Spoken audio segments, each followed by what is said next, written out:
भाई हमारा सबका बड़ा ही सत्संग ये ब्रह्म विद्या ज्ञान यज्ञ आप श्रवण करते हैं। हमारा सबका बड़ा सौभाग्य है। मानव जीवन की सार्थकता किसमें होती है? जो समाज के लिए, संसार के लिए, स्वतः के लिए और परमात्मा के लिए उपयोगी हो जाए। इसीलिए हमारे वेद में, शास्त्र में, हमारे सद्गुरु संतों ने हमारे आप कल्याण के लिए सत्संग की वैसे श्रृंखलाएं बहुत हैं, लेकिन उनमें 3 श्रृंखलाएं, 3 साधना की विशेषताएं बताई है। क्रिया प्रधान, भाव प्रधान एवं विचार प्रधान। तीनों से परिच्छिन्नता, जड़ता और अविद्या माया से दूरी होती है। इसी कारण हमको शोक, मोह और भय पैदा होते हैं। जब हम सच्चिदानंद स्वरूप होते हुए भी जड़ता से, मैं मेरा अर्थात संसार से वृत्ति का तादात्म्य कर लेते हैं, तब हम नित्य शुद्ध बुद्ध मुक्त सच्चिदानंद परमात्म स्वरूप आत्मा है। लेकिन फिर भी हमें शोक, मोह और भय की प्राप्ति होने लगती है। यही अज्ञान है, यही अविद्या है। और सारे सत्संग का यही एक है कि हम भाई किसी तरह से इस अज्ञान से, अविद्या से, नासमझी से, जड़ता से अपने को बचा लें। और ऐसा शक्ति हमको मानव शरीर से ही प्राप्त हुई है। मानव शरीर में है कि वो नया कार्य, नया साधन कर सकता है। इसलिए तुलसीदास जी ने भी कहा, बड़े भाग मानुष तनु पावा, तो सुर दुर्लभ सद ग्रंथन गावा। एक बात है, संसार में परमात्मा के प्रेमी कम है, भगवान को चाहने वाले दुनिया में कम है, माया को चाहने वाले दुनिया में अधिक है। तो भक्त भी कम है और ज्ञान विचार करने वाले भी कि मैं कौन हूँ, कहाँ से आया हूँ, क्या हूँ, क्या करना चाहिए, क्या मैं कर रहा हूँ, ऐसे विचार वाले व्यक्ति भी कम है। लेकिन संसार में कर्म करने वाले ज्यादा है। गीता में भगवान ने बड़ी कृपा करके, क्योंकि वो 2 योग तो बड़े ही विचित्र हैं, वो सबके लिए सुलभ नहीं है। भगवान से प्रेम होना कोई मामूली बात नहीं है। अनेक जन्मों की साधना होती तो भगवान के चरणार बिंदु में प्रीति होती है, और अनेक जन्मों का कोई महान योगों का संयोग होता है जब अपने को जानने की जिज्ञासा होती है। जमाने में उसने बड़ी बात कर ली जिसने खुद अपने से मुलाकात कर। ध्यान दीजिएगा। लेकिन ऐसे बहुत व्यक्ति जो कर्म करना चाहते हैं, उनका संसार में बहुमत है। हमारे भगवान कृष्ण कर्म करते करते हुए भी हम भक्ति योग, ज्ञान योग के समान हम वीतराग हो जाएं और संसार से मुक्त हो जाएं, ये भगवान ने विधा गीता में बताई है। और कहा है, हे अर्जुन, क्योंकि अभी तक जितने अध्याय थे उनमें आपने श्रवण किया कि भगवान ज्ञान योग की प्रशंसा की है और कर्मयोग की, भक्ति योग की भी प्रशंसा की है, और कर्मयोग को विशेष कहा है। और ये भी कहा, अर्जुन तुम्हारा कर्तव्य है निष्काम भाव से, निर्लिप्त भाव से, अनासक्त भाव से कर्म करना आपका कर्तव्य है। आप गृहस्थ जीवन में हो, ये तप त्याग जो है विशेष कार्य ये सन्यासियों के लिए होता है। लेकिन गृहस्थी भी कैसे सन्यासियों वाली गति को प्राप्त करें, ये कर्म योग है। बोले सच्चिदानंद भगवान। यानी उसमें घर छोड़ना नहीं है, बाल बच्चे छोड़ना नहीं है, कुछ छोड़ना नहीं है। क्या छोड़ना है? कामना छोड़ना है, आसक्ति छोड़ना है और ममता छोड़ना है।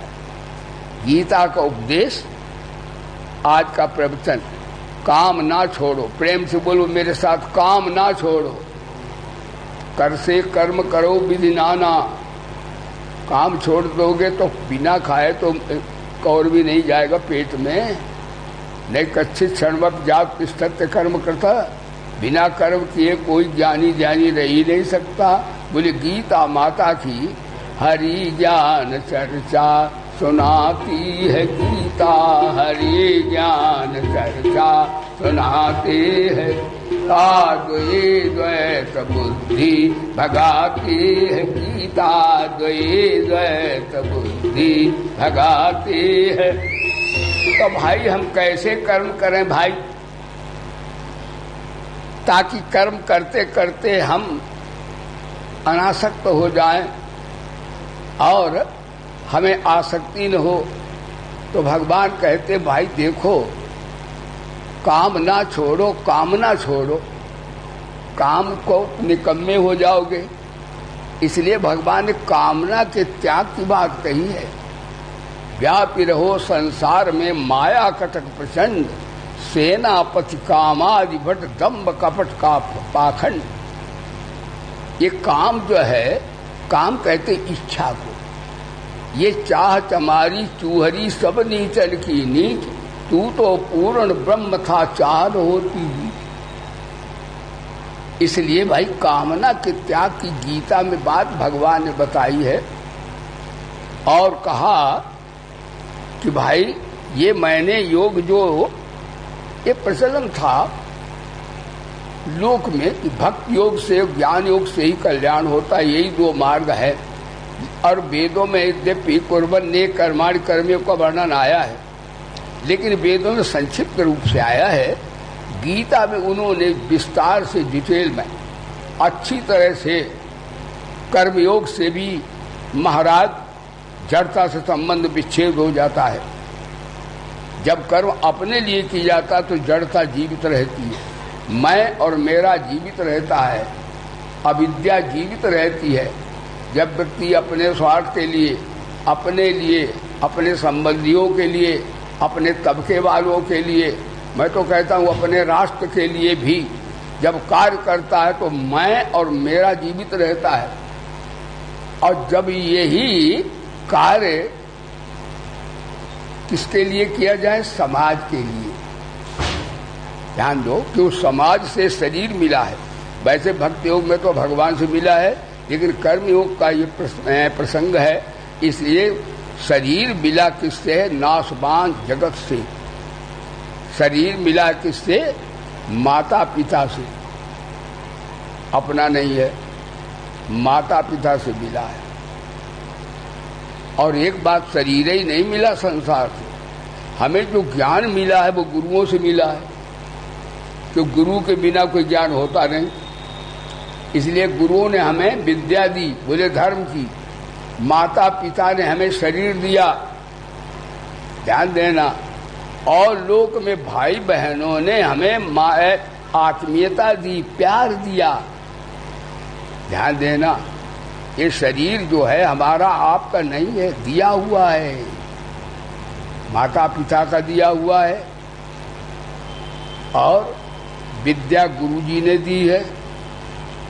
अच्छा, धन भी कोई कोई दान कर देते हैं, तो ये दिया हुआ चीज है। हम आप सब ऋणी हैं, ऋणी। और मैं तो आपको कहूंगा, ये हवा, ये सूर्य, सब चांद, ये भी तो दे रहे हम लोग, देवता। इसलिए भगवान गीता में कहते, बड़ी विलक्षण बात कह रहे हैं। वो कहते हैं, महाराज ये तेरे को मैंने योग सुनाया था, और ये कर्मयोग की श्रृंखला भगवान बता रहे हैं कि तुम ऐसे ही करो, तुम बीतराग हो जाओ, क्यों भाग रहे, निकम्मे हो रहे भाई। ये मैंने योग जो है किससे कहा था, अविनाशी योग को सूर्य से कहा था। यानी सूर्य जो है कर्मयोग का प्रतीक है। सूर्य भगवान कैसे कर्म करते, देखो सुबह ठीक टाइम पर निकल आते हैं, लिखा होता है इतने टाइम में सूर्योदय, उतनी टाइम निकल आएंगे। मजाल एक सेकंड की जरूरत नहीं होती है। कितने निष्काम से भी हैं सूर्य भगवान। हमको भगवान सूर्य ये देते हैं कि तुम भी इसी तरह से अनुशासित हो जाओ। अनुशासन ही भगवान है, बोलिए धर्म की। इसलिए सभी कार्य विधि के अनुसार करो। ध्यान दो, तो सूर्य कितने निष्कामी है, उदय हो जाते, खूब तपते हैं, यानी अपना तो तपस्या करते हैं, लेकिन सूर्य की धूप में 7 विटामिन हैं, हमको सबको आरोग्य बना देते हैं। बोले धर्म की देखो, जो निष्कामी है अपना तपते हैं, सेवा हमारी सबकी करते हैं। तो भगवान बोले सूर्य कौन है, राजा है, और तुम अर्जुन तुम भी राजा हो, तुम्हारा काम थोड़े को गुफा में भाग जाओ, प्राणायाम शुरू कर दो। बोलो सच्चिदानंद भगवान, तुम यहीं पर घर बैठे ही तुम महाराज निर्लिप्त भाव से, अनासक्त भाव से महाराज कार्य करो, तो तुम सूर्य जैसे करते, तुम्हारे बुजुर्ग सूर्य करते हैं। सूर्य आत्मा जगत वेद में है, सूर्य प्राणी जड़ जंगम की आत्मा है। सूर्य वहां पर फ्यूज हो जाए तो हम सब यहाँ मर जाएंगे। बोले सूर्य भगवान की, इसलिए सूर्य भगवान देखो निष्काम सेवा कर रहे हैं। तुम्हें वायु ये शिक्षा दे रहे, वायु भी निष्काम सेवा कर रही है। 1 मिनट को वायु समाप्त हो जाए हम लोग मर जाएंगे। देखो वायु भगवान निष्काम सेवा, सूर्य भगवान निष्काम सेवा, पृथ्वी माँ हम लोगों को गोद लेके निष्काम सेवा कर रही है। कभी माँ हमसे कुछ मांगती नहीं है, हम थूकते हैं, न मालूम कितनी गंदगी छोड़ते हैं, माँ हमारे सब सहती है।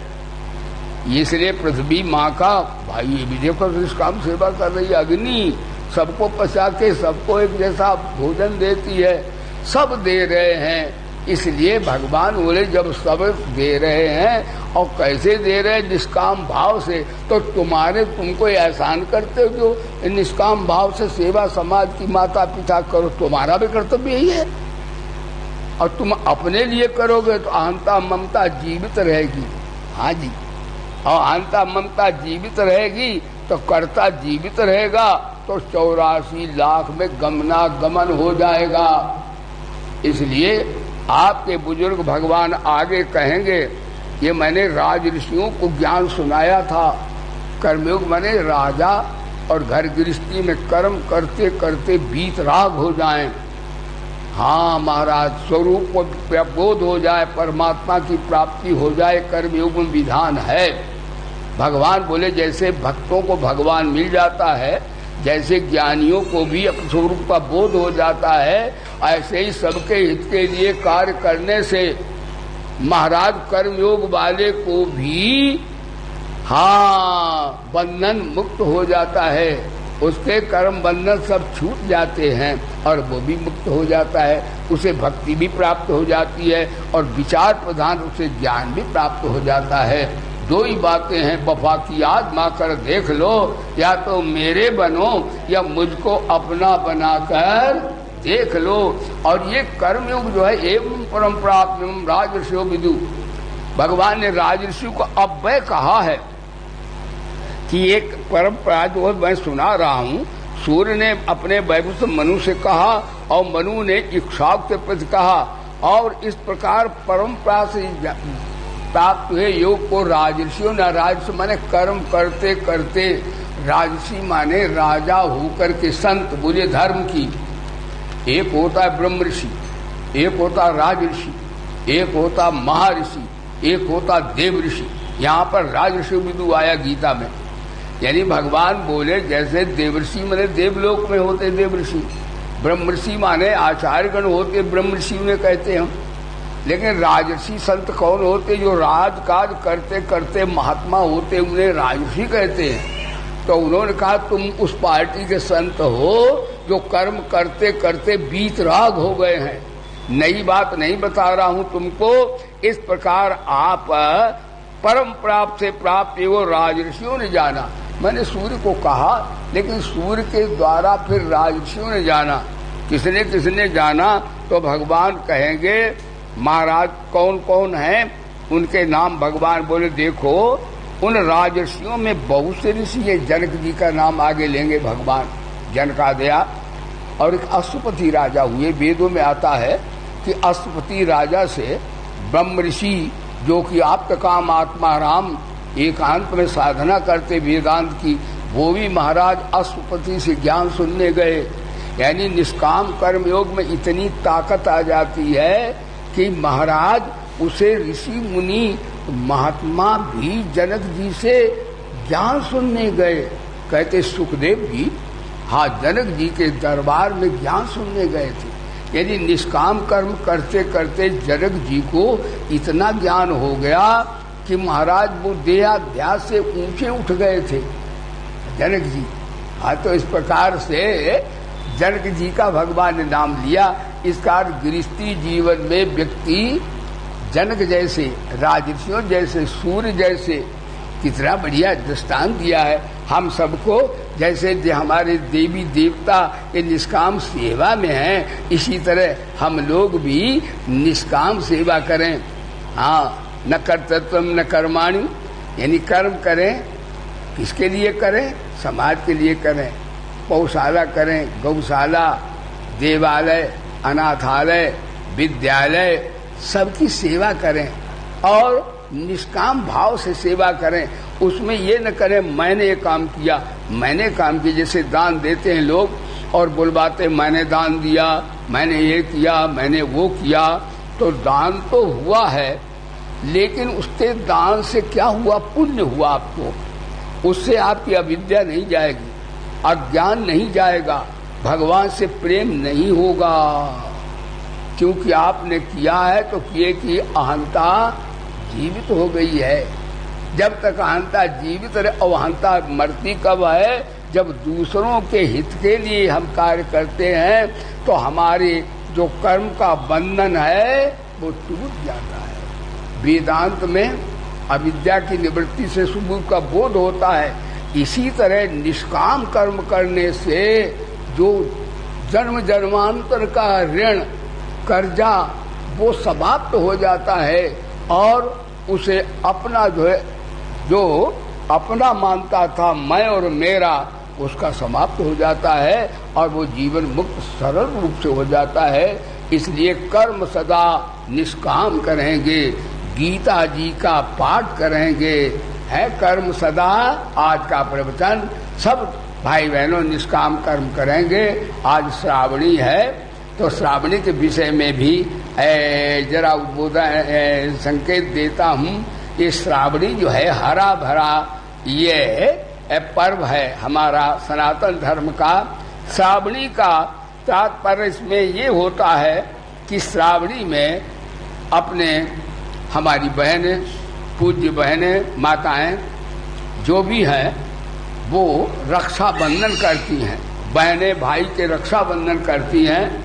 मेरा भाई आरोग्य रहे, बुद्धि शुद्ध रहे और कोई कष्ट न हो, दीर्घजीवी रहे, इस मन कामना से बहनें भाइयों के रक्षा बंधन करती हैं। और हमारे जो पूज्य आचार्यगण हैं वो भी उनको भी रक्षा बंधन करते कि तुम्हारी रक्षा हो शिष्यों को और अपने प्यारे भक्तों को भी। मांगलिक आज पर्व है तो इसलिए रक्षा बंधन भी होता है। और श्रावणी जो है ये पर्व इतना बढ़िया पर्व है। इसी के दिन बलि राजा ने जब सर्वस्व दान किया था, भागवत में आता है, तो भगवान 3 पग में उसका सब ले लिया था, तीनों लोक ले लिए। लेकिन बलि निष्काम दानी था। देखिए निष्काम था, निष्काम कर्म में कितना बड़ा फल है। बलि ने सकाम भाव से दान नहीं किया था। यदि सकाम भाव होता आज का प्रवचन तो भगवान कभी चौकीदार नहीं बनते बुरे धर्म की। तो बलि को जब 3 लोकों में सब ले लिया तो भगवान बोले बलि कुछ मांग ले। बलि बोला मैं कोई व्यापारी थोड़ा ही हूं जो मांग लूं आपसे, और मैंने कुछ दिया बैग थोड़ा ही है, मेरी देने की इच्छा ही नहीं, समाप्त तो हो जाए। निष्कामता भाव है बलि में। भगवान बोले बलि तुम्हारे कोई कामना नहीं है, हमारी इच्छा है। अच्छा तुम्हारी इच्छा है तो क्या दोगे? भगवान बोले हाँ देंगे देंगे। बलि बोला भैया हमारे देवड़ी के 12 दरवाजे वहां खड़े हो जाओ, हम आपके दर्शन करें। यानी मालिक तेरी रजा रहे और तू ही तू रहे, बाकी न।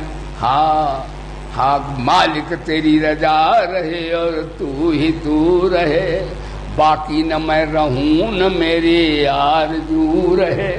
यानी बलि खाक हो गया, सब जब ले लिया, इसने नंगा कर दिया, खाक हो गया बलि।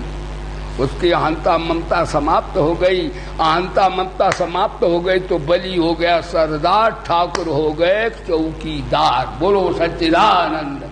यानी निष्कामता में कितनी भारी ताकत है कि ठाकुर चौकीदारी पर आ गए हैं।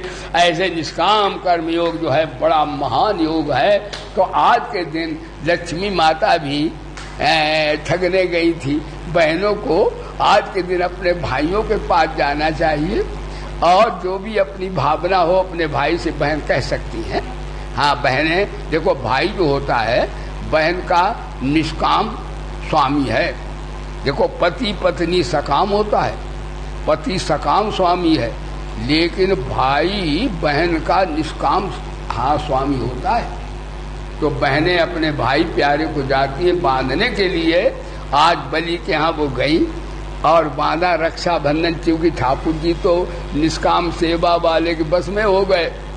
वो निष्काम दान किया तो उसने कोई इच्छा विच्छा नहीं की। भगवान ने कहा तब उसने कहा खड़े हो जाओ। वैसे उसने अपनी तरफ से कहा तुम स्वतः ही मांगते थे, मगते से क्या मांगे। बोलो सच्चिदानंद भगवान। कितनी बढ़िया बात है। देखो तो भगवान तो लक्ष्मी जी ने आज रक्षाबंधन किया, मेरे को स्मृति आ गई, भागवत की कथा है। और जब लक्ष्मी जी ने बांध दिया तो बहन बनकर गई, भैया बलि को अपना भाई बनाया और रक्षाबंधन किया। तो भाई जो है बहन को कुछ भेंट करता है। तो बलि बोलो दीदी जी आपको क्या भेंट करें। अब लक्ष्मी जी को क्या दे, उनके कौन, लक्ष्मी जी तो सबको सबके पास आती, सबको ही मस्त हो जाता है। तो लक्ष्मी जी बोली हमको भैया एक बात है, हमें कोई लौकिक वस्तु नहीं चाहिए। तो क्या चाहती हो। ये अपना चौकीदार छोड़ दे। बलि बोला देखो दीदी जी, हाँ मेरे कोई आरजू ना रहे, केवल तू ही तू रहे, ये नहीं जाएगा।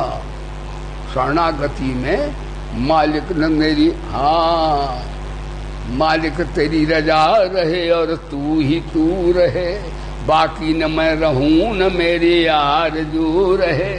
तो हमें कुछ नहीं चाहिए लक्ष्मी जी।